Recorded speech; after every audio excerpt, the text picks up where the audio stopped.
Welcome to Dreamland, a program dedicated to an examination of areas in the human experience not easily nor neatly put in a box.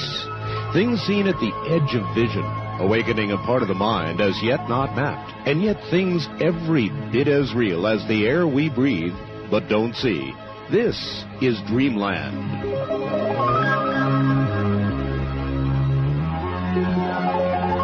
Good evening, everybody. This should be quite the program. As promised, we will have Robert Monroe of the Monroe Institute here. What an honor that is. Dr. Monroe, actually Robert Monroe, just Robert Monroe.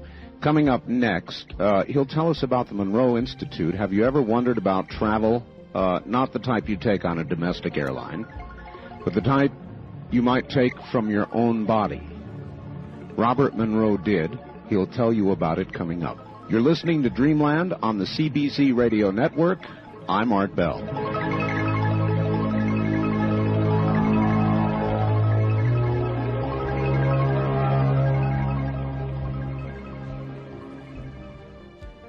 Well, good evening, everybody. The Monroe Institute travels from the body. The Monroe Institute was founded by Robert Monroe, a former broadcasting executive who began to undergo spontaneous experiences in 1958 that drastically altered his life.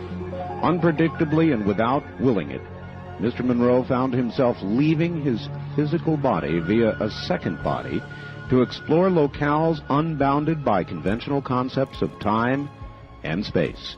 He has documented these experiences in Journeys Out of the Body, a Doubleday book, in 1971, published in 8 languages worldwide, and in Far Journeys, Doubleday 1985.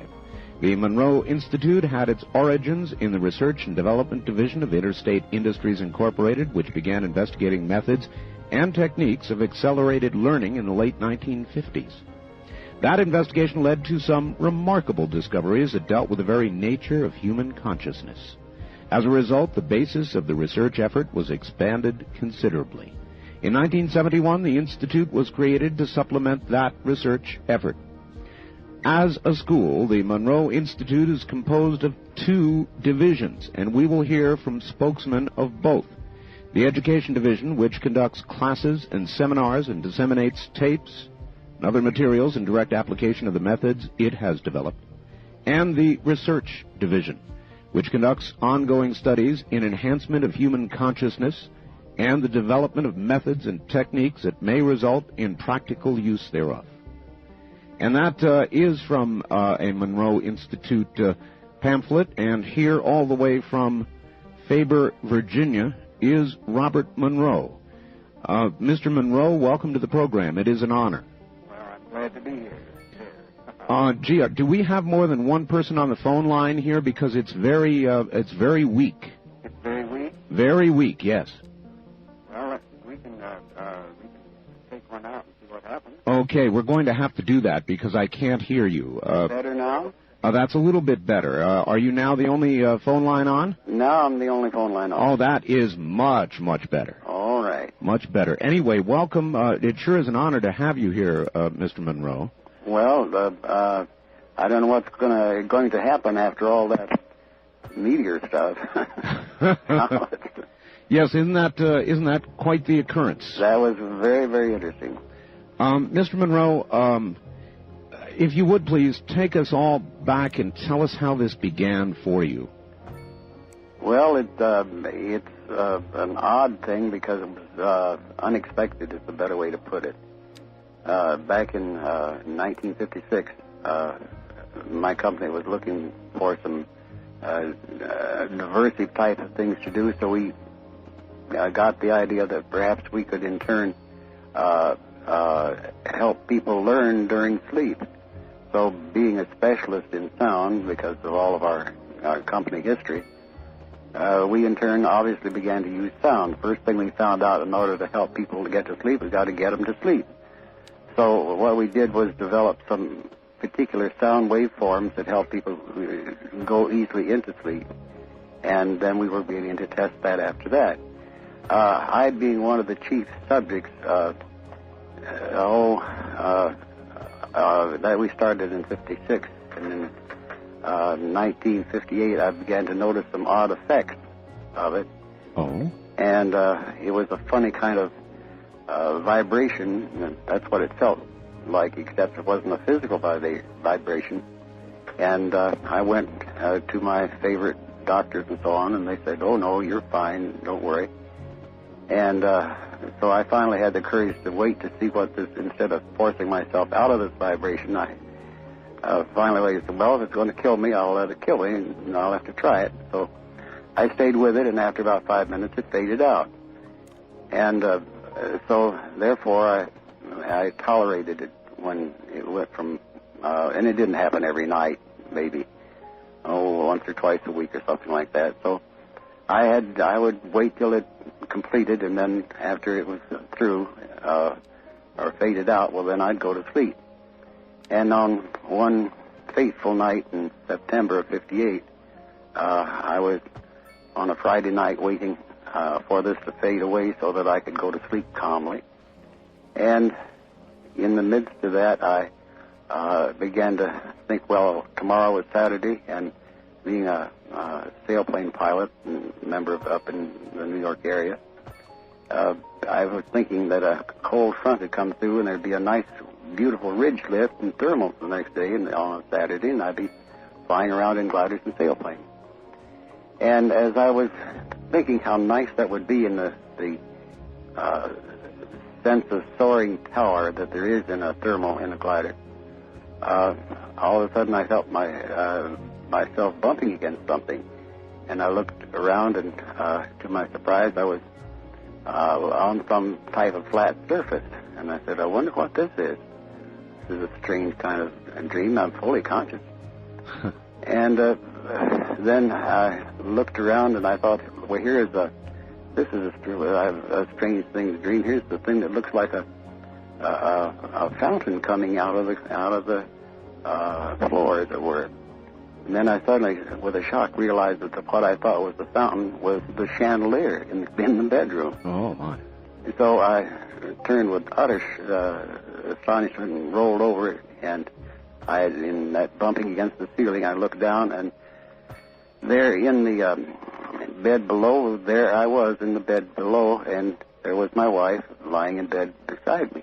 Except that as I saw it at first, I didn't think that. I didn't recognize myself, because here I was bouncing against the ceiling. So my first thought was, what a dream. I wonder who I'm dreaming is in my bed with my wife. And yes. After a sudden little closer look, and I'm still against the ceiling, I realized the man in bed with my wife was I. So I was frightened. I said, I'm dying. This is a dying process, and I'm not ready to die yet. So I fought my way vigorously, swimming down through the air, as it were, and somehow popped back in my body. And I sat up and looked around, and there's my wife soundly asleep. And I looked up, and there's the ceiling with a chandelier. And I obviously didn't get to sleep that night. What an incredible experience. Now, you said that you were experimenting with some sounds or some audio in order to assist you with sleep. Can you amplify on that? What were you doing? And this was a pattern that we had developed, but I hadn't done anything with it for over a year, and nobody else had anything remotely like this particular effect. Okay, so it was not due to that, and whatever was occurring to you was utterly spontaneous? It seems that way. In other words, we were looking for any types of possible answers, and that was when we thought, well, that would affect other people, because we had about 100 subjects that we had used in it, but it didn't affect anybody else anywhere, not even the semblance of it. So anyway, excuse me, the most important thing was that I was so sure that was a beginning of a dying process, and I was terrified. And you can't imagine how terror-stricken one can be, or panic-stricken, because every time after going to the doctor and not finding still any interesting comment about it, I had great trouble of letting myself let that happen and finding that if I released or just let go a little bit. When that took place, I would float out of my body. And each time I thought I was dying. So anyway, that went back into more physical exams, and I finally got the courage to go to a doctor, a psychiatrist friend in New York named Louis Wolberg. And he said, well, he says, I can tell you one thing. He says, I know that you're sane. I know you too well, so don't worry about any psychotic thing because you're not that type. Well, I said, well, what'll I do? He says, I don't know. You can go into take psychiatry and find it if you want. It might take a little while, but and I said, well, I'll think about it. So anyway, after about 10 additional episodes, something like that, I finally realized that this floating out and floating around the room was not going to kill me because I could think a certain way and I'd get back in my physical body. Until that moment, though, it must have been absolutely terrifying. It was, and I couldn't get, being very much an engineering type, I couldn't find any common scientific answers for it. The only one is dualism, psychosis, and things like that. Mm-hmm. So that was the big problem because I couldn't find an appropriate answer. So after about the 10th time, I finally realized, well, this is not going to kill me. I'm not in the death process. Well, that made something else come up entirely worse, and that's curiosity. I'm sure it did, yes. This is not going to kill you. What is it? Anyway, so I began to experiment with it around the room and so on, and just I found I could only go a certain distance away from my physical body, and it was as if there were something holding me back. And I finally answered that because I realized what it was, and the other part of the life secrets, as it were. The thing that was holding me so heavily was that I had this very strong sensual sexual urge. And I, of course, obviously tried to wake my wife. Had no luck there. And that was binding you? It was keeping me close to my physical body because it was related to a physical drive. Anyway, I used the old Gene Autry principle on that finally, and to overcome my need to go beyond 30 feet from the body. And you probably don't know the Gene Autry technique, do you? No, sir, I don't. No, you're too young. Gene Autry had a thing where, in turn, he did a lot of, you know who I'm talking about. Oh, of course. Yeah, well, he had a formula that was very, very effective for pre-puberty children who came to see his movies on Saturday afternoon and in a movie house, no TV. To make it very short, what the technique was that in the movie he would meet a girl, and then he would have his big fight with the bad guy, and he would overcome the bad guy, and after he overcame them, he'd go to the girl and she'd say, "Oh, Gene, you're so wonderful." She'd look up with pursed lips at him, and Gene would look down, and all the audience, and he learned this, who could tell, through the years. But all the girls were going, "Ah," and all the boys would say, "Oh, he ain't going to kiss her, is he?" So what he did, learning that, he had a formula that fit his pictures. That what he did, he said to the girl, "Honey, I love you, and I'll get to you later. But first, I want to sing you a song." And so he picked up his guitar and started singing, and they rode off into the sunset, and everybody was satisfied. So my answer, finally getting down to that, was an easy answer.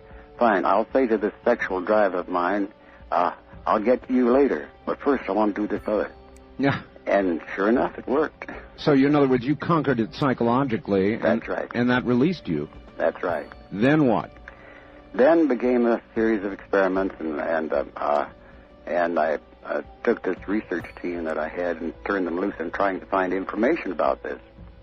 And we found that quite quickly that there was what was an underground, as it were, and then we're talking back in the 50s or 59,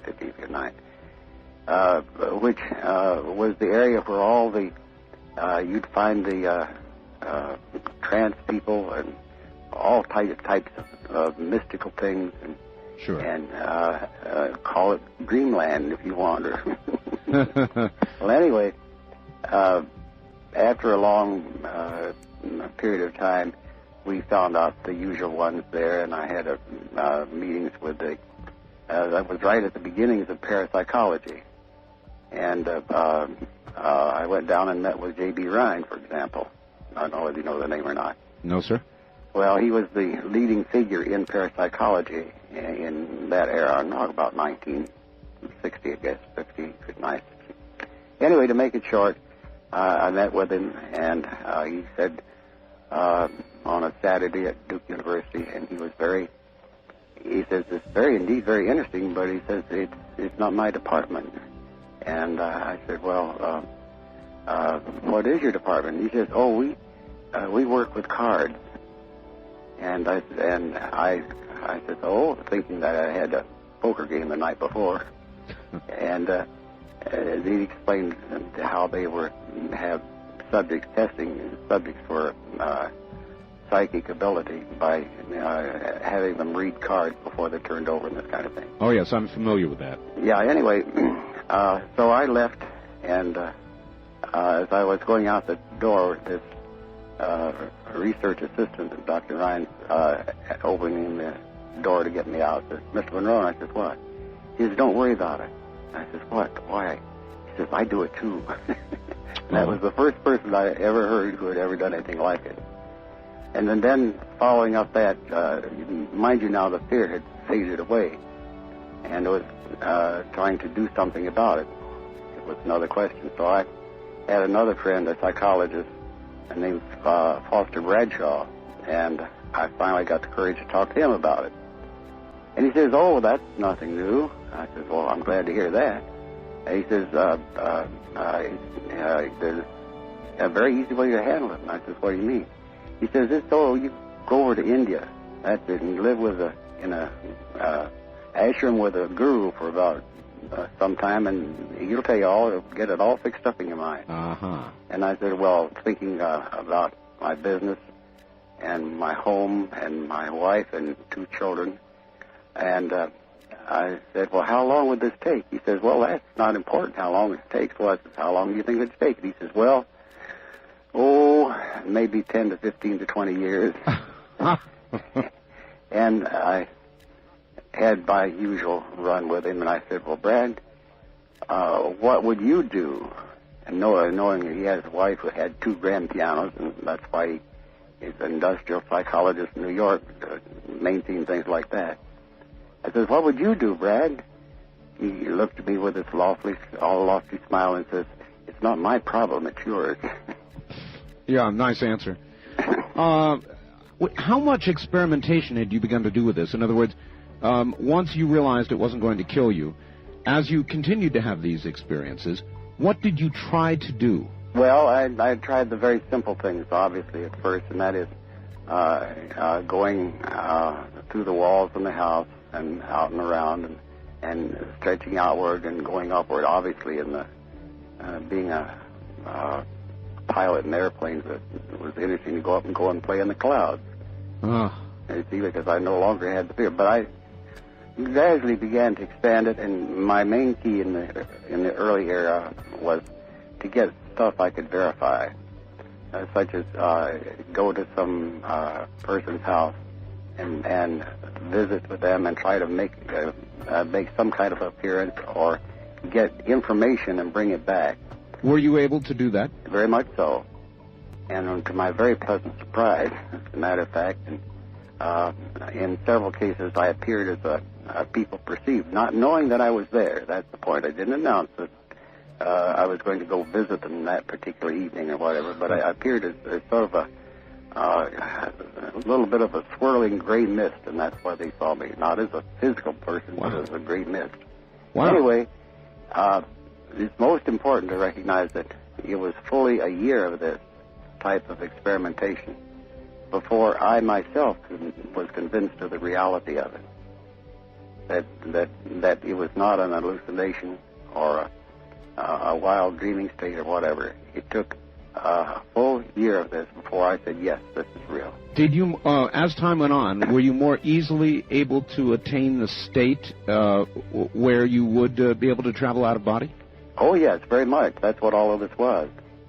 And then I got, as we moved into the early 60s on it, well, we began to do all different types of experimentation on going to the coast and back and everything else. Huh. Oh, that's remarkable. Mr. Monroe, hold on just a moment. We'll be right back to you. We're interviewing Robert Monroe of the Monroe Institute. This is Dreamland. Mr. Monroe, if you are there, we are now right at the top of the hour. And so we're going to pause for about 5 minutes and do the news and so forth and so on, and come right back. So stay put, relax for a few minutes. We'll be right back to you, okay? Very good. All right, great. Mr. Monroe, Robert Monroe of the Monroe Institute, back in a moment as we talk about states of consciousness that perhaps can be achieved by you, perhaps by everybody, if only they knew how to do it. Talk about inexpensive travel. This is Dreamland.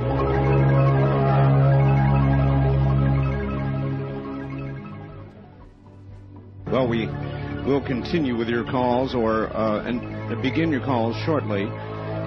My guest is Robert Monroe of the Monroe Institute, and he's been describing a very early experience, or a series of experiences he had with journeys out of the body.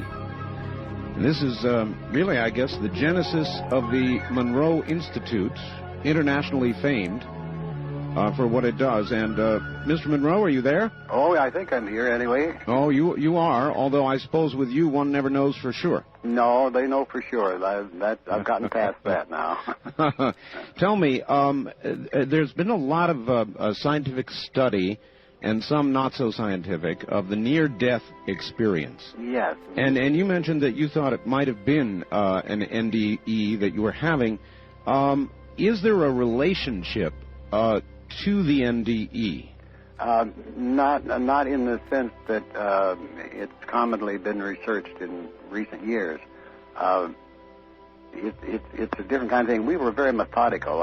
You got to understand that simultaneously with all of this, I, in turn, was operating a company, and we moved out of the broadcasting program production, and instead of going to the West Coast, we moved down to where we had 3 radio stations down in Virginia and North Carolina. Mm-hmm. And we set up a facility here and began a very serious research. And the first thing that we found out was that conventional science did not have any means of measuring anything like this at all. Right. The closest thing was the biological and electrical science, and we got into those relatively early.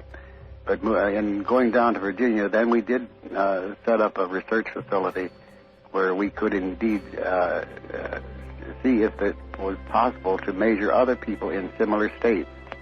And in the beginning of that, we enlisted a PhD doctor, young friend, who's been a friend ever since, back in the 60s. And we began some very serious experimentation. And a man by the name of Charlie Tart. I don't know whether you've heard of Charlie or not. No, sir. Were you able to actually document any biological changes that occurred during this state? We began to match them up, and we found that, generally speaking, we also developed methods and techniques, but we had an average of about 8 to 10 subjects that we were using constantly in the 60s and 70s down in Virginia, in Richmond, and then in Charlottesville. Incidentally, what brought us into Charlottesville is that we got into the cable business. Oh, yes. So. Yes, I'm very familiar with it. I guess we've been down similar roads. My background is in cable television and broadcasting. And you know, even then, in the whole idea we were microwaving signals in, I thought, aha, someday that's what cable's going to be. It'll be satellite stuff. Anyway, to make it short, there was no means of measuring other than the conventional signals. And we found one of the things, there were two states that came out biologically, and by that I mean chemically and electrically. One of them was dreaming sleep, and that was when one was near the physical body. The second one was stage 4 sleep, which is deep sleep, delta sleep, and that is when the major activity in what we coined the phrase, and it became generic. We didn't like to call it the old phrase of astral traveling because it had too much of a mystical flavor. Mm-hmm. So we coined the term out of body, which has now become generic, as you know. But what we found is that these extended distance type of activity all had to do with stage 4 sleep. And if I might, Mr. Monroe, how were you actually able to document that? If a person is there sleeping, how do you correlate the time of the out-of-body experience with a particular state of sleep? Well, it was very simple. In the 60s, it became a lot simpler than it might seem at first. We took various types of body measurements, electrical measurements, and occasionally then we got into EEG patterns, but we did not have the equipment at that time to be able to do it properly. Anyway, what we found is that when a person was in one stage of sleep, our subjects who in turn became proficient, I might add, in performing this out of body, we took readings on them in these activities that they were doing and matched them up with the biological signs of these two different stages of sleep. And this is where we began to get the connection that led us to really where we are now. But through those early periods, we did some of it.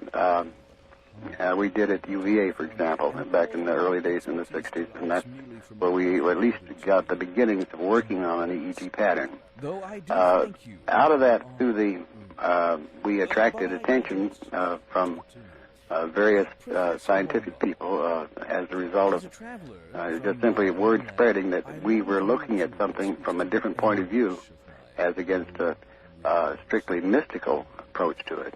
How was the conventional scientific community reacting to your work then? They reacted with a great deal of skepticism until one and more of them began to experience the thing through the system that we were slowly, painfully developing. And it was kind of a thing that working on a means of getting past the hard rocks that I had encountered. And the first one, of course, is fear, and the second one is the reality of what it is. And it didn't take nearly so much work to have people determine the reality. And we're not talking about college students, which are often the typical subject. These are people that one way or another had heard about what we were doing and became interested in it, like physicists and psychologists et al. And that was the beginning back in the 60s. And moving slowly through the 60s, we developed means of inducing these various states.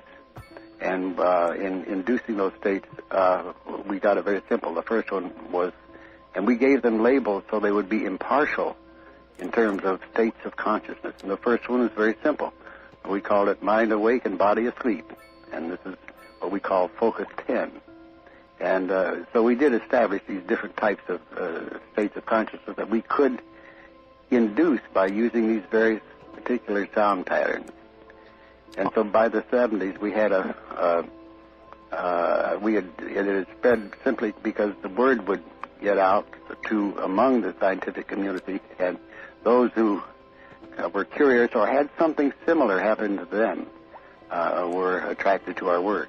All right. Are these the sounds that are now known as the hemi-sync tapes? The hemi-sync tapes. In other words, hemi-sync. Yes. Hemi as in hemisphere of the brain, right. I take it. That's right. And what these patterns we did find was that It's a special method that we didn't invent, what's called a binaural beat, but we did indeed use that as a system of a means of getting these low-frequency vibrational patterns into the brain. In other words, the binaural beat it puts, say, a 100 hertz signal in one ear, which you can hear, and a 104 hertz signal in the other ear, and the brain has to synthesize that 4 hertz differential. That's what a binaural beat is. So you end up with a 4 hertz that the brain itself hears? The brain itself has to synthesize that by that synchronization of the hemispheres, because one signal is in one ear and the other signal is in the opposite ear, and the net differential. Yes. And I said we didn't invent that. It's just the actual waveforms are the ones that we put together. Okay, then is it the 4 hertz signal that the brain hears that actually enables or assists in attaining the state you're talking about? Yeah, it's a combination. We now use multiple combinations thereof, but that's how we first began, by getting these very simple combination patterns going. Mm-hmm. And in terms of where that got is quite an interesting story, but I'll bring you up through the years to give you an idea of where we are now. We have a 20-channel EEG system and an isolation booth where we have got a great deal of the RF out of it, and we use that in an awful lot of research. And I will turn you over to Skip Atwater and let him talk a little bit about research patterns. That will help. All right. I would love that. Right. And go right ahead. Coming is Skip Atwater. And Skip Atwater, are you there? Yes. Skip, what division do you head up for Mr. Monroe? This is the research division that you mentioned earlier in your introduction. Yes. Fascinating stuff that you folks are doing. What can you tell us about the present state of your research? In other words, what all this has led to? Yes, the present-day research has really been due to the age of computers. All the work that Mr. Monroe had done over the 2 decades prior to the invention of the computer world and analysis is now being validated. He has always been a man ahead of his time, as it were, and the notions he had about what was going on are now being proven to be true by looking at the brainwave states through computerized electroencephalography, actually measuring brain waves with a brain mapping system that runs off a computer, not the charts and the squiggly lines that we've all seen on drug commercials on TV and things like that, but actual computerized analysis of the brainwave states. What are you actually able to chart? This is fascinating. What can you chart about the brain besides electrical activity?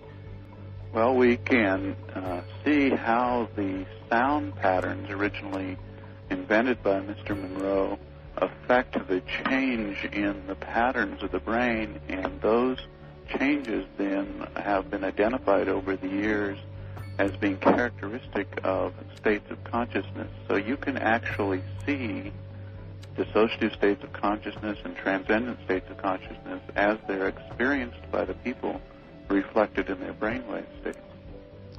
Wow.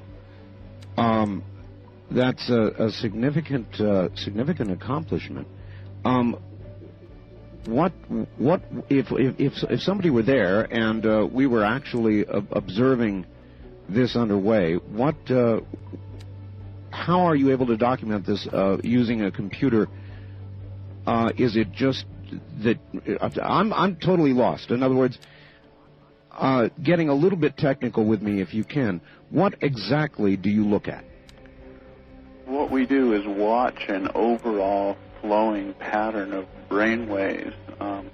The brain waves are the result of electrical neuron firings in all levels of the brain and are reflected up on the scalp as activity of the brain.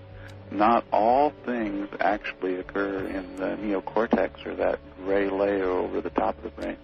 The brain is active electrically in regions down deep inside. So what you see as the pattern and activity on the top of the scalp where we put our electrodes is a result of all that activity in the brain. So it actually takes the computer to figure out all that information. Right. But that is, in essence, what an EEG does as well, is it not? In what way does the point you've come to differ from an EEG? Well, this is the state-of-the-art of EEG work in terms of analysis.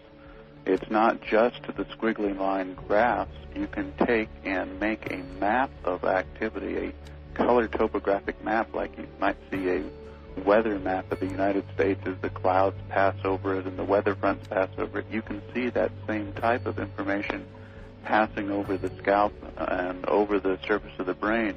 And by analyzing those changing patterns based on known concepts of brain activity, you can see the states of consciousness change as people move through them in response to the hemisync system. All right. When somebody achieves this state and is in fact traveling as Mr. Monroe has, what changes do you document? People usually start out with what we call the alpha state, where in the back of the head there is high amplitude alpha as they're just laying there resting before moving into this state.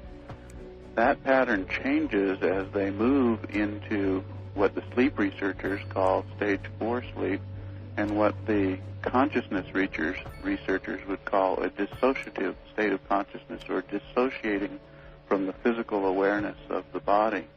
That results in a high amplitude delta frequency happening right on the top of the head. Wow. All right. That's quite incredible. And so where do you go from here in your research as you're going to, I'm sure, continue to try to document this? What is ahead for the Institute? Well, the first task 5 years ago, when all this became a feasible thing to do, to actually map the activity of the brain as it responded to the stimulus of the hemisync process, was to improve the tapes by measuring the population of people and then changing those patterns slightly and improving the process that Mr. Monroe had discovered some years previously. I want to ask you a question. Do we have more than one telephone online now? Right now there is, yes. Yes. Could we, I'm sorry to ask, but would it be possible to have just one phone at a time online? It's reducing the audio too far. All right, hold on and I'll get off. Well, by all means, come back. I'll come back. All right. Is that a little better now? That's quite a bit better, yes, thank you. All right. The situation has kind of progressed from there, and now we are able to record the brain waves of people who have specific talents like Mr. Monroe's for traveling out of his body. But included in that are other human talents like a concert pianist or an architect or a noted author or a computer programmer. And by mapping the patterns of those, we are trying to develop sounds that might be able to pass these talents on to other people. Wow. Now, that's quite a line of research to be following. How are you able to, and I'm really wandering around here because I don't know what I really don't know what I'm talking about. So excuse the ignorance, but how are you able to map, for example, somebody with a great computer talent or somebody who's a concert pianist, and what differences are you able to note between that individual and anybody else? Yes, that's ongoing research. What we try to get them to do is to perform their talent while being mapped, while being recorded. We would record a baseline recording when they're not performing their particular art, right, and then make a recording while they're performing their art. And if we can get 5, 6, 12 pianists that can play the piano just exquisitely, and we notice a commonality between that pattern that differs from the general population while they do that, then we have identified a specific state of consciousness that would enhance being a concert pianist. And you have documented this? In some talents, yes. It's hard to collect data on all these things, but there are some talents that we have been able to identify. And are you able to see similar activity in a specific part of the brain with regard to a very talented person, or does it vary according to what the talent is? Both according to the talent and according to the person. This is the brain. Each one of our brains is not identical. They are anatomically different. As we grow from infancy through adulthood, the folds, increases, and changes in our brain are all different.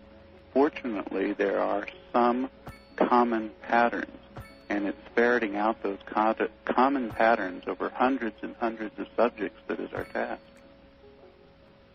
Wow.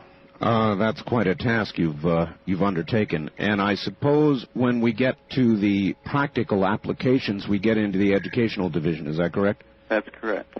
All right. I would like to ask that you hold on just one moment. We'll come right back to you, and we are interviewing actually a number of individuals from the Monroe Institute. We'll be right back. All right. And once again, F. Holmes Atwater, who is a researcher for the Monroe Institute. And are you there? Yes, I'm still here. Good. We've got only a couple of moments before the bottom of the hour. Yes. But how much of your research now is able to be translated into educational help for people who want to know more about this? In other words, how much of what you have done has become practical application? Yes, there are. That's a really good question, and because we want to be practical use to people, to do research or to do work in this area and never develop any practical application would just be fruitless. And we have developed a lot of practical applications over the years that have proven now over 3 decades to be of benefit to people. We have a number of brochures and literature about the use of our techniques with professional people, dentists, lawyers, therapists, educators who use the Hemi-Sync technique in their own professions, as well as individuals on their own personal voyages through consciousness who look into this technique for themselves to see if this works for themselves. So, in other words, there's certainly help for individuals. Is it in the area of, well, I'll tell you what, we're at the bottom of the hour. Let's hold up just a moment. We'll come right back to you. And this, of course, is Dreamland on the CBC Radio Network. Journeys out of the body. We're discussing them. And what practical implications knowledge of these things might have for all of us. We'll be back.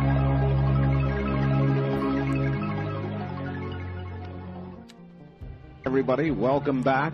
I am Art Bell. We're interviewing Robert Monroe of the Monroe Institute and Company, most recently F. Holmes Atwater, who heads the research division at the Monroe Institute. And back now to the group. Hello there. Hello. Hi, is this still David? Would you like to talk to Robert again for just a minute? Sure, go ahead and put him on. Thank you, David. Art? Yes, sir. I wanted to get our placement very accurate. We were very covert up until 1969, 69-70, simply for the reason that I was operating very conventional businesses. And I was very concerned when Journeys Out of the Body, I agreed to it, simply because I thought, this will affect my stockholders and so on in my company. Yes, of course. Interestingly enough, they didn't read those kind of books. So there was not a problem then? Not a problem. It was very interesting, and so we were still very private, as it were, in our work that we were doing up until the mid-70s when Estlin, I don't know if you know about Estlin. I do, yes. Yeah, heard about our work and invited us to conduct a workshop up on Big Sur. And we thought, this will give us a whole bunch of new subjects to test with the material that we have. So we agreed to it, and we went up and did a workshop, and they immediately invited us to go to San Francisco and do another one the next weekend. And we had never thought of doing anything like that. So we originally said, we got to give this a name. So we called it the M5000 program. M5000. The reason that if we had 5,000 different subjects that we could test, we would have a wonderful base for data. Of course. Well, it didn't work quite like that, but what happened was that we began to get calls from other people as a result of that about other programs, doing this program over in other ways in other places. And I'll turn you now over to Dave Mulvey, and he'll tell you exactly what happened. All right? All right. Wonderful. Thank you. Hold on. Dave Mulvey coming up. He heads the educational portion of the Monroe Institute. Well, not head exactly, but I am one of the trainers for the educational programs at the Institute. Fine, David. Yeah. And now you take the science and you apply it. How do you do that? Well, that's correct. We have 4 basic programs. And one is a basic introductory program for people, and then we have 3 graduate programs. And we use this HemiSync technology to give people a set of mental tools. There's a understandable conception, perhaps a misconception out there oftentimes, that the programs are about the out-of-body experience. That's what Mr. Monroe is so well noted for. However, the programs are much more detailed than that and much more about a personal exploration of oneself. All right. Why might I come to you? What trouble might I have, or symptom might I have that I might want to explore or help with all of you? Okay. Generally, I wouldn't say that people come necessarily with problems or symptoms, but more of a curiosity, a sense of wanting to know more about themselves, about their relationship to life and the physical side of themselves, and of course many people have at least an understanding or a glimmer of the non-physical side of themselves. So it's the curious who come here to find out more about who they are, and what we like to do is give them these tools that then they can take out and apply not only in terms of exploration of consciousness, but also in terms of day-to-day practical tools that they can use to enhance their memory, to keep focused in a business meeting, for example, or to tap into a greater part of themselves for creative problem solving. So concentration exercises. Yes. Using the HemiSync signals to help people get into specific brainwave states so that they can then learn to implant certain types of tools or encodings that they can then take out into their day-to-day lives. How well does it work? It works very well, and that's based primarily on people's subjective reports, mind you. We do get a lot of feedback from participants who come to the program, and we get letters and calls back of people who talk about how these tools enhance their lives in all kinds of ways, and sometimes ways that they might not be prepared for. Well, do people come to you for a weekend or a week or a month, or how does that work? Yes, most of our programs here in Virginia, all of our programs here in Virginia are 5-day to 5.5-day residential programs where they come and they are here immersed in the process. We also do weekend workshops. We've just started doing this, weekend workshops out at various places around the country. We've done several in Chicago, had a couple take place in California, have one coming up in August in California. And if I might, could I give our phone number for people who might be interested in getting some more information about the program? Of course. Detailed information? Yes, of course. Okay, our phone number here is area code 804, number 361-1252. And we have people standing by even now, and also there is a message machine if they call after office hours. So if people are interested in getting some more literature about the programs, about the Institute, we would certainly welcome their calls. Wonderful. Wonderful. All right. Well, I hope you get a lot of calls. Again, these would be people who would like to explore more of their inner self. Is that about right? More of their inner self or physical self or both? It's both. We also have plenty of tape exercises, cassette tapes that people can listen to at home in addition to the programs that we have. So that's the outreach of our educational division. And some of the physically related tape exercises are a part of a whole series that we call Human Plus, or H Plus for short. All right. I had somebody in Cresswell, Oregon, who had a question for Mr. Monroe, but maybe you'd be the one to answer it, though. All right. It is this. why the Focus 21 on-up Hemi-Sync tapes are not offered for sale in your catalog. Okay, that's a good question and a frequently asked question. Just to familiarize your listeners who might not be familiar with the various focus states, if I could, I'd do a quick review. That in our programs, we start, Mr. Monroe already mentioned the Focus 10, which is a basic state we call mind awake, body asleep.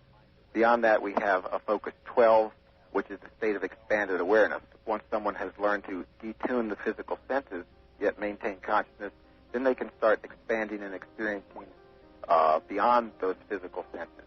We have another focus level called 15, which is a state of no time, is the label we use for that. And then Focus 21, which your caller referred to, we call a bridge to other energy systems, to other non-physical realms where people can perhaps visit or gather information or get in touch with larger parts of themselves, or perhaps some people consider them things outside themselves. The question was, why are those tapes not, the advanced tapes, not available to the general public? That's right. Yes, and we have several reasons for that. One of them is that we really feel like that these higher focus levels, these powerful focus levels, that it's most appropriate that people listen to them in the context of programs that we offer with the support of a training staff.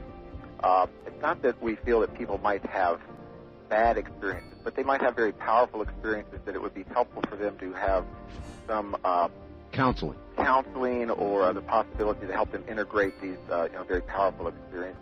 All right. Is there anything dangerous about achieving any of these states, specifically dangerous? No, nothing at all specifically dangerous about it. We just feel that it's appropriate for them to have preparation and an understanding of what they're likely to experience in these sorts of states, so that they are prepared for the sort of things they might encounter. How do the states that you help people achieve differ in any way from traditional meditation techniques? I'm not sure necessarily, Art, that they do. What we have attempted to do is to give them very neutral labels, like Focus 10, Focus 12, Focus 15, and we picked those numbers specifically to have no kind of loading on them, like no lucky 7s or 13s or anything. Sure. But numbers that would be as neutral as possible, so that no matter what discipline someone comes from, be it Zen meditation or some form of Hinduism or yoga or whatever, that they could work within their own system and yet use this Hemi-Sync technology to augment their inner journey. So then, David, is it the case that one might take several different roads to get to the same destination? Absolutely. And one of the things that I feel really strongly about, and one of the reasons I'm very comfortable in working with the process here, is that it is that kind of neutral process where we have literally had people from all walks of life, doctors, lawyers, engineers, scientists. We've had priests, we've had nuns, we've had swamis and rabbis, and even one fundamentalist minister who have come through the program and felt that there is nothing within this process that has to conflict with their belief system. That's not to say that they might not have experiences that give them something to think about, but we don't say that we have the answers. What we feel like we're doing are providing people the tools so that they can develop their own answers. All right. Wonderful. If you would put Mr. Monroe back, we'll go through some questions, and I'm sure we'll have you back on as the questions come up. Excellent. All right. Mr. Monroe is coming back on in just a moment. All right. I will take this moment to do a quick break. We'll be right back, and when we come back, once again, Robert Monroe. Back to it we are, and Robert Monroe, are you there? Yes, I'm here. Wonderful. I've got a couple of questions before we open the phone lines. Yes, indeed. All right. In your latest book, Ultimate Journey, you discuss the park, a place where people are sometimes taken after they die to acclimate to their new state, decide their next move. Mm-hmm. How could one go about reaching the park on their own, either out of body or after death? Well, let me give you I'll make it short as much as I can. All right. Our pattern has been odd, but it's standard. We're a need among the people who know it arises, we produce something that is effective. We have, for example, an emergency treatment thing that's used in hospitals during surgery, tremendously effective, and right at the present time, a major study is being done at the University of California at Davis regarding that particular thing that's been so effective for the last 5 years, and finally it's going to get an official report on it. That's one of the things. We have one for stroke recovery, for example. That is, and it's only because if a person needs it do we have it. Then this pattern in Ultimate Journey, have you read it? Yes, sir. Well, good. Then I don't have to go into great detail, but for the public a little bit. Right. One of the things that we had neglected was that we had happily, because we were operating so heavily in areas beyond physical life, we did not get to the issue of death itself particularly.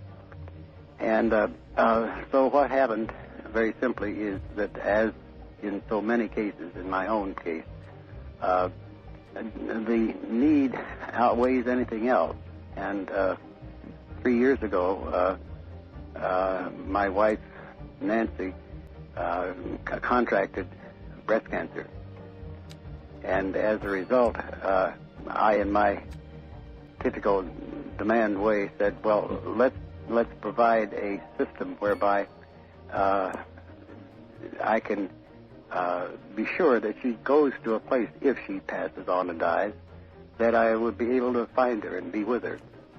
Item came out then that I had, as you read in the book, I discovered that all the way back in the 60s, I had been escorted to a place called the Park, which is a way station for people after they've died so they can cool off from the trauma, as it were, of dying. Yes. And figure out what they want to do next. Yes. Anyway, from that and researching that, and also with the areas of people who I knew had already died, we set up a program called Lifeline, which Dave may have described to you, but which in essence is one to in turn help get totally familiar with the process of moving from Focus 23, which is right after physical death, up to what we call Focus 27, which is this park. We didn't invent the park. It's been there for millennia, I found out to my great surprise. But anyway, as of now, we've had 3 years, roughly 400 people have participated in this particular program, and they have made, during the program, only and during the program, each of those 400 people have made 5 runs retrieving someone out of Focus 23 who was bewildered or in shock and escorting them up to this way station park where they can cool off. Each have done it 5 times. How many does that make of those documented runs? Is a total of 2,000. Wow. Big stuff. Big stuff. Yes, sir. And they do in turn, and there is we have a postgraduate study on that going where we are verifying the data of the person who had just died and try to get information that can be verified. It's quite difficult because it's out of time, if you understand what I mean. I do. Somebody has been wandering around in 23 and not knowing what to do and bewildered for maybe 100 years. Right. Okay. Well, that leads me to this. You discussed the concept of time being a physical, earthly phenomenon. Yes, that's right. Accepted as a condition of entry. I gather this, that lives, times, and events are happening simultaneously. This is a very confusing concept. It is indeed. And it's very, very surprising how we are locked into certain things that are peculiar to time space. And time is one of the key ones. And when you get up into these other states of being, you got to realize that time is not, you can go backwards or go forwards. And in your own personal life and in other lives, you are locked into, we think, 1994. But it isn't so. But it is not so. It is not so. What do you think of lucid dreaming as a springboard to having an OBE? And Also, where do dreams fit into the picture? Do they? Well, I'll pose the real thing that's getting more and more our theme, and that is that lucid dreaming is the equivalent, we found out over the years, we did that a long time ago, is the equivalent to our Focus 15. Lucid dreamer can evaporate the dream, and there he is. He's in the equivalent of our Focus 15, which is a nice place to play in terms of no time, because you can then move that time around in other areas. How do dreams things? The one thing that we've come, we call it the process of converting unknowns into knowns, or converting beliefs into knowns. That they are not particularly important unless you can do so. Well, one of the things is that, excuse me. All right. The important thing is that we have grown to know that what we are is far more than this one single life. And we are totally in a form of consciousness that is very local, as it were.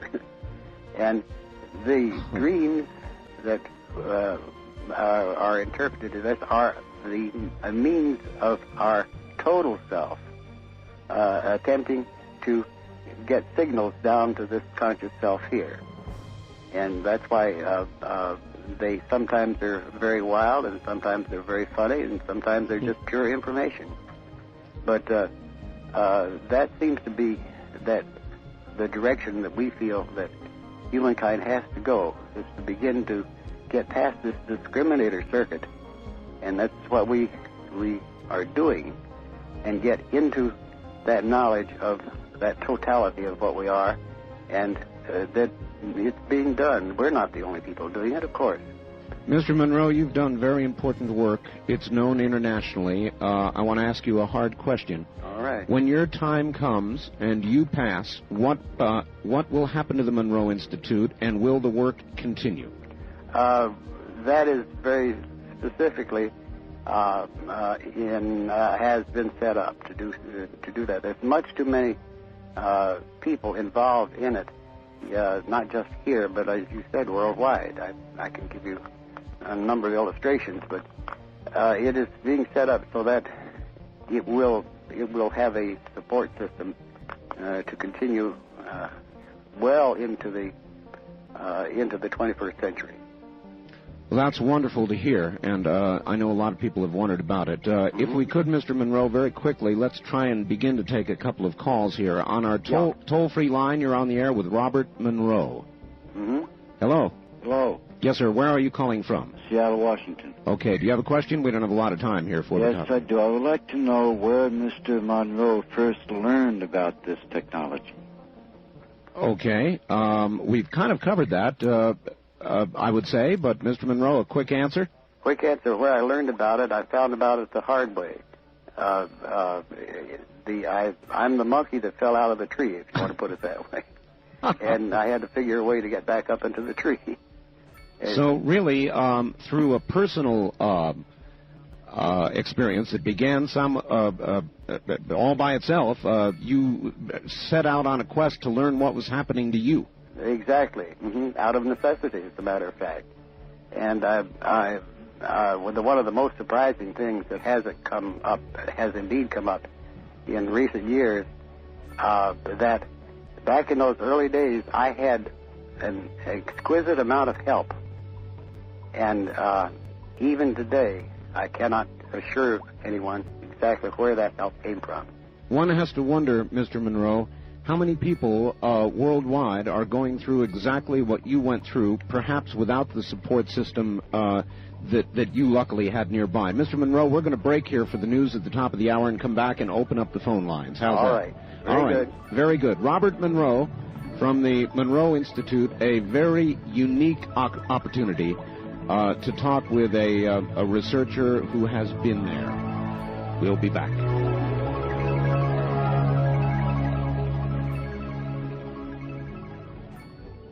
On a Sunday evening, Particularly appropriate, I think, this evening. The name of our program derived from its physical adjacency to that area known as Dreamland, but with dual application in the interview of Robert Monroe, who doesn't give that many interviews. It is a great pleasure, and we are going to get phone lines open this hour and let you ask quite a few more questions. In that hope, let me go ahead and take care of a little commercial obligation right now, and in just a moment, Robert Monroe. Once again, Robert Monroe. Mr. Monroe? Yes. Yes, sir. Again, it sure is a pleasure to have you on here. Well, it's fun for me because I can open up a lot of things and don't have to be nearly so formal. But remember, radio is my old business. Oh, it's a wonder. I love radio. Mr. Monroe, somebody just sent me a fax, and they're asking about two things. One, in your travels, do you have any insight on two questions? One is, have you ever met with a being or met a being that is not human? And yes, I have. Oh, yes, you have? Yes. Mm-hmm. And let's put it this way, it is indeed limited. But the thing that I discovered, not unreasonably, is that we are a curiosity to other beings. Also, they have no particular desire to dominate us or something like that. We are a nice experimental species, as it were, not much more than that. That's my impression. And the other is, do you have any better understanding, because of all this, of our Creator or a God? I have very much that. One of the things that I had it all the time and didn't realize it, that is that this Earth life system is a created process and a creative process. And I can, as an engineer, go look at the leaf on a tree and see the design of it and what it's aimed to do. And that is, it's a transducer, as it were, and it can stand all sorts of winds and everything else, and when it's through for the year, it drops off. That's really a very scientific, creative thing from my point of view, but it is creative. Yes. And then in working on this further, one of the things that was so utterly fascinating to me, that there are portions of this Focus 27 beyond, this is beyond time and space, believe me. It's the last vestige of active human thought. But there, I was astounded to discover that there is some type of energy field there that lets the human mind be a creator and create carbon life. I was astounded to discover that. Moreover, part of my contract, I guess it was, for the help that I have received, is the idea that going back and looking at the source of this creative process. And I got as far as what is I called the emitter, for lack of making a common term, and the creator or creative process is behind that. And there is an aperture through which one can go, but not until they're complete, as the people waiting, or people, it's not quite the word, the beings waiting to go through there, massive things, they pass some of this information along to me. And yes, that's one of the things that in turn has certainly come very much to my knowing, and that is that I know as I sit here how our civilization is restrained in terms of anything that's non-physical. We don't know anything about it in any way, shape, or form. And the options that are available to us, after we are no longer physical here, instead of being, one of them, of course, is being the human addict and go back and live another life, and because you get addicted to being human. But there are so many other opportunities or options along that spectrum of energy. And one of them is to go and, I'll put it in the crude way, I try to make it in ways that we can understand it now. Of course. And that is to shake the hand of the Creator and say, well, this is a great job. Not prostrate and in adoration, but just to say, you're a real smart one. All right. Wow. All right, Mr. Monroe, let's go to the phones. Every one of them's locked up and wants to talk to you. All right, go ahead. Let's do it. On the wild card line, you're on the air with Robert Monroe. Good evening. Hello there, this is Fritz calling. When Shirley MacLaine's 5-hour television special, Out on a Limb, was aired way back in January of '87, some of her highlights was astral projection. It did make a lot of waves. Of course, her book with the same title did make the radio and television interview circuit years before that, and many millions of people were exposed to the OOB subject. Now, Robert, we need another catalyst to push that subject to the people's attention. After all, they could join the Cosmic College for free. Yes, indeed. Well, we have not made a big point of being widely known yet. We did a flight study to indicate how many users have been used in the methods that we have available and put forth out of demand, but not out of advertising. And we figure that there have been a little over 2.5 million users of these various types of exercises on tape that we put out through the years. And these are a means of beginning to do the very things that you're talking about. Mr. Monroe, I recall he mentioned Shirley MacLaine. Yeah. Another thing that reminds me. I got very amused that in Shirley's movie, in her picture, I think she was the one that went into a bookstore looking for something, and right in front of her eyes was my book, Far Journeys, I think it was. Yes. It was very funny, and I thought,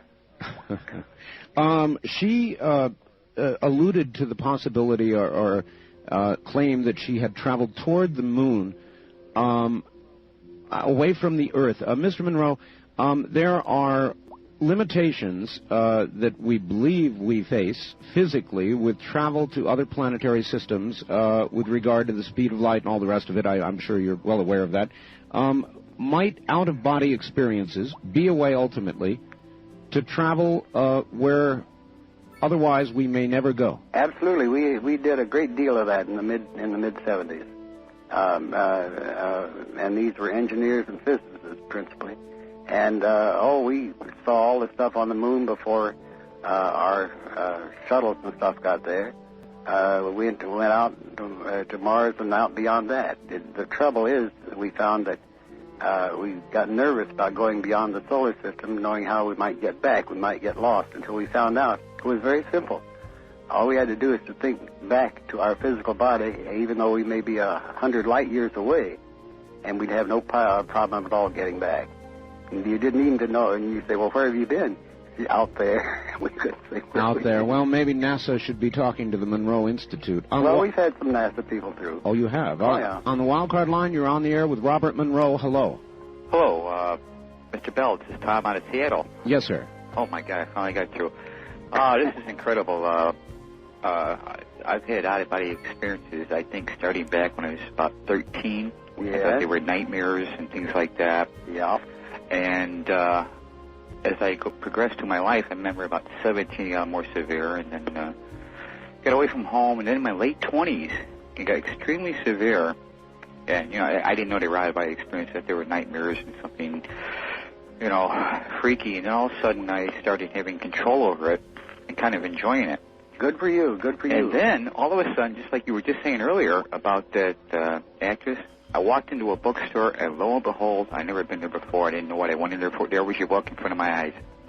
Very good. And I started studying it, and then I started practicing it. Good for you. And I never felt so good, spiritually or physically, after I'd go out of my body and then come back. And then I started, over a period of time, losing the power. I don't know what I was doing wrong. I just felt there was, I don't know, it's kind of hard to explain. There's something very weird. I was experimenting with it. I actually did 2 experiments, unscientifically, of course. I'm just a truck driver, but proved it to other people that I actually got out of my body, went by them and did things and could see things while I was supposedly asleep, which I wasn't. You know what I'm talking about. I can tell you one that I had to do out of desperation to be sure somebody understood it years and years ago. I went and I pinched this woman in her side. Ah. It left a bruise. Oh, my. Oh, my. And so then it is possible to have physical manifestations during an out-of-body experience. What I was doing, I discovered years later, was that I was not pinching her physical body, I was pinching this other body. Oh. You see, and that's what left the bruise on the physical. But it was so astonishing because I didn't think I pinched her that hard at all. It was on right just above her, around her waist, up above her hips. Very discreet of you, sir. Yes, it was discreet. All right, on the wild card line, you're on the air with Robert Monroe. Hello. Hi, this is John. Let me turn down my radio. Thank you. So remember to do that, everybody, right away, please. We have a delay system. Okay. I have a question for Robert Monroe. Yes. I read his book, both of his books, in fact. I read Journeys Out of the Body and also Far Journeys. And Mr. Monroe, I have a question for you. In your book, Journeys Out of the Body, you talk about this one incident where you have the intent of visiting this one person at this house. You give his initials as EW. Yes. Mm-hmm. And before you do this, you end up going to this garage, and after that you wonder why you ended up there instead of visiting this one person. And later you visit this area, and you find out that there were these power primaries near the garage. Well, the thing is that, go ahead. And and you said they had a fairly high voltage. Yes. Mm-hmm. And then in the book you say, do electric fields attract the second body, and is this the medium through which it travels? And I thought that was kind of interesting. Well, yes, I've just learned, of course, that it's not electromagnetic. That's for sure. We've become very acutely aware of an energy field that our science knows nothing about because of the simple reason they can't measure it. And you are using this right now. In other words, Skip was talking about brainwave patterns, but these are generated by this other energy field, and they're the effect, and the causative factor is this other energy field. And there is no relationship to the electromagnetic energy? No, not as such. All right. We tested that very thoroughly. On the wild card line, you're on the air with Robert Monroe. Hello. Yes, good evening. This is Brian from KOPE country down here in Medford. Yes, Brian, you have a question? Yes, I'm just curious if he answered one of them partially. I had two of them, then you were talking about documented proof of this experience happening. And so if you have someone pinching a woman, but has there been scientific studies done with that they have documented? And second, if you're out there somewhere and something happens to your physical body, what happens to you out there then?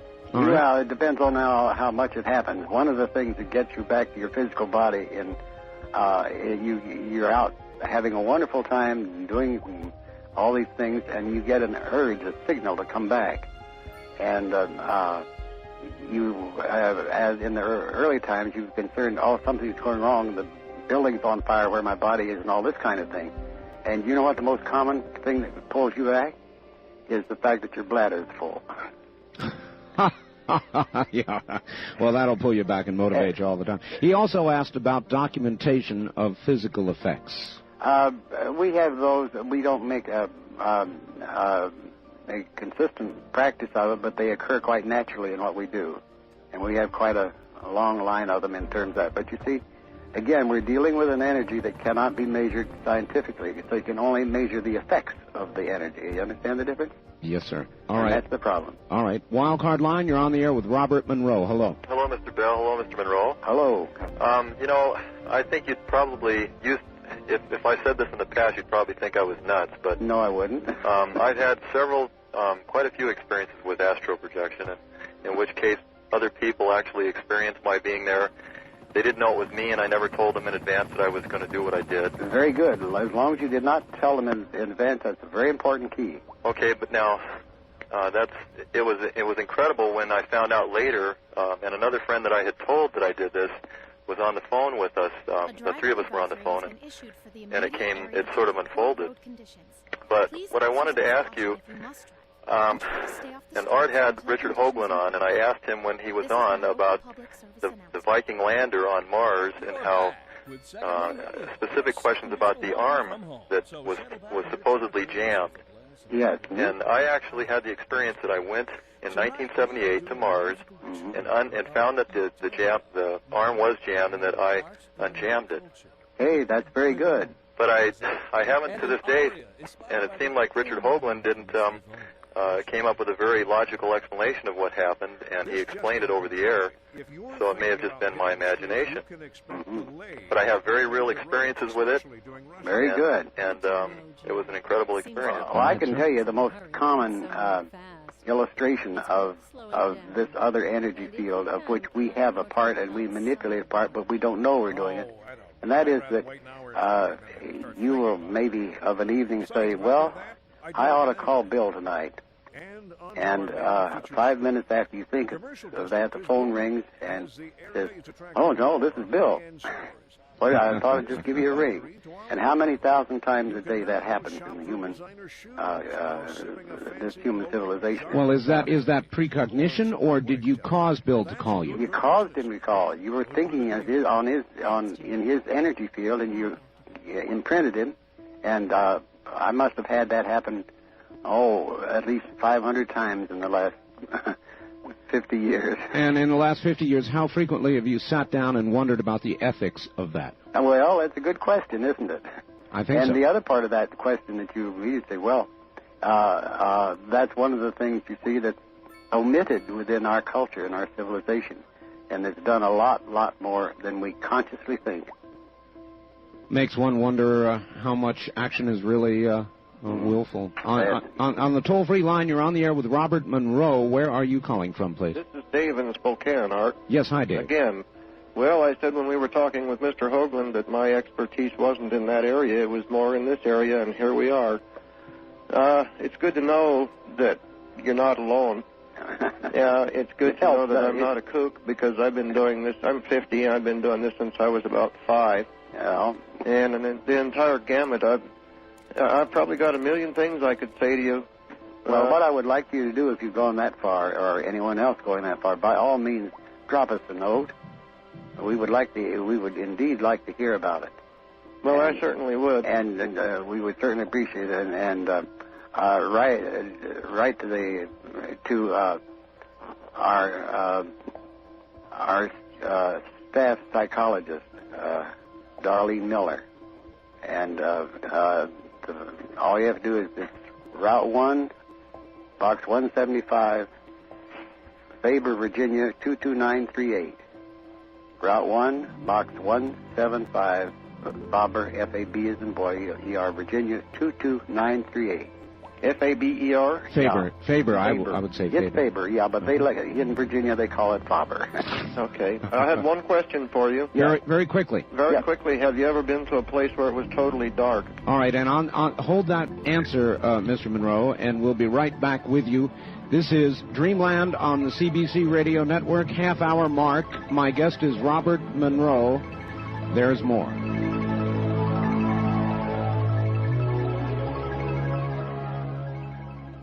Back in the 70s, that was the equivalent of that type of reading, and it was electromagnetic, but we do not perceive the aura as such, but you can perceive, believe me, you can perceive other energies of people, but it doesn't come out as an aura, it comes out as a radiation. And you can't see it, you feel it. Mm-hmm. All right, sir. On the toll-free line, you're on the air with Robert Monroe. Good evening. Hi, how you doing, Art? Fine. Where are you, sir? Santa Barbara, California. Santa Barbara. I had an experience a couple of years ago where I was sitting outside in the morning about 4 o'clock, wide awake, and I started going up through space, out into space, past the moon. It was extremely exhilarating. Yes, it is, isn't it? Being totally free, just floating. I went out to a point where I could recognize all the stars and the constellations. Then I got to the point where I couldn't recognize anything. I looked back and I couldn't see our sun anymore. Mm-hmm. I kept going to a point, and then I really started getting frightened then. Yes, I know. We got into that, and when that's why I say we finally figured out how to cure that fear of being not where you, knowing where you are. Right. I finally came to a planet, and I was coming down to the surface of a planet, and there were hundreds of people in my mind, looking at different knowledge that I had, anything that I knew, just, having conversations. And I came down to a particular place on the planet, and an old man came out, and he essentially came into my mind, told all the other people to leave. And I asked him where I was, and I said that he told me where I was, on this planet where humans live. And I asked him, why was I there, and how did I get there? And he said, well, you're from a penal colony, and I'll send you back. I said, but I don't know how to get back. And so he sent me back. Yeah. And this took all about 15 minutes. I was wide awake. When I got back, I was just shaking, and my whole body was shaking in cold sweat. I can appreciate that. You see, that's the thing. I went through some very many different phases of that type of thing. That's why being very much too left brain, perhaps, I in turn have to get these into a form where we say, well, first experience it, and then after that, get your left brain in to analyze it and control it. Mr. Monroe, again referring for a second to the near-death experience, there are so many parallels. There are a number of doctors now who say that the classic vision that people have, that is of a very bright light with surrounding darkness, is merely a product of the dying synapses of the brain, that the synapses will die from the out moving inward, and that's what that white light is. That's as good a definition as any. What we call Focus 22 is that tunnel. Is that tunnel? Yes, and this is how we commonly identify it. I see. Incidentally, speaking of this one-time thing, I enjoy so much the name of your series, your program called Dreamland. Yes, sir. So we better change it a little bit. Maybe I can help you change it. Add some nice wild stuff. But what I wanted to let you know, because it relates to a little bit what we're talking about. We have a new series for use in residences and in hospitals and hospices called Going Home. And it is designed for a person with a terminal illness or injury. And we just put that out within the last 2 months. And what it is designed to help not only that terminal subject decide where to go after he or she dies, and what to do by giving them a guided tour, as it were, and then giving them the option to do whatever they want to do. Most importantly, that's half of this series. The other half of the series is for the support group, the family, friends, and loved ones, and the caregivers. Sure. So that they need the help to understand this too. And it's got the support of psychologists and caregivers all over the United States and Europe. Would you say that somebody who knows roughly that they are going to die, that they are going to pass on, is a fortunate person? Would that be a fortunate person, or would it be better not to know? Oh, I very much believe in the. And believe is not enough. I just put it in the no category. That we should have a choice in dying. Absolutely. I think that the individual, because we have discovered them already, and through the research that we did for this new thing, and that is that many people have a death wish, and it's not. You can't stop that death wish. They'll get a stroke, and then they'll get cancer, or whatever it is. And that reason for that can't be detected, because once you meet them after they've got the process underway, and they don't know this until some do, but they don't really consciously know it. It's because they've completed what they came to do. And having completed it, there's no sense in hanging around. And it's that simple. I had a very dear friend who did exactly that, and no one knew why he would have a stroke and then after that was taken care of pretty well. Then he developed abdominal cancer. And until I met him after he did, I didn't see any reason why it was, but he had done what he had done. He was ready. He was ready, and there's no sense in hanging around. Everything his grandchildren are all fine, everything's in good shape and whatever, and he completed what he wanted to do. And so he just simply died. You can't stop a person in that case, don't you see? Yes, sir, I do. You can put him on life support or whatever, and you can keep his body working, but he's gone. All right. On the toll-free line, you're on the air with Robert Monroe. Hi there. Hi. Where are you, sir? I'm from Phoenix. Phoenix. This is Henry. Hi, Henry.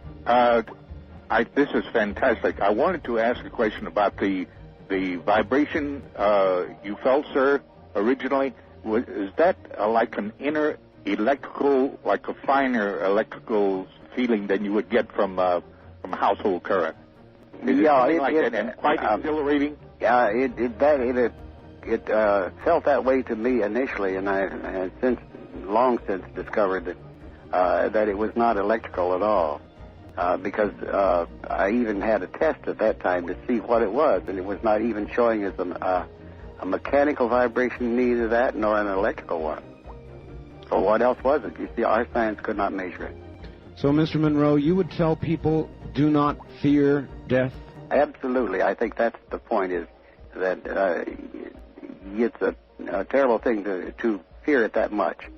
Because when you're ready, and it may well be, that that's what we do with our going home. We help people become aware of the opportunities that exist beyond physical death.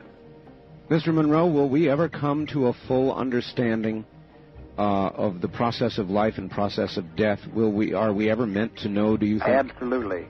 The point is, you see, you are growing a new personality, and there is this discriminator circuit that holds all this back till your personality, your intellect, your intelligence self develops. And once that develops, then fine, it's all open. It's absurdly easy.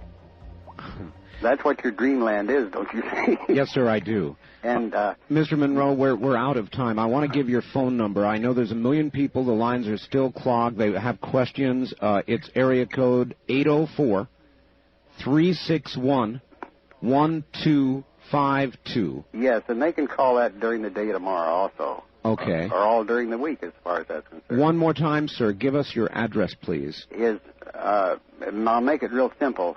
The Monroe Institute, Faber, Virginia. F, like the pencil, Faber, Virginia, 22938. Sir?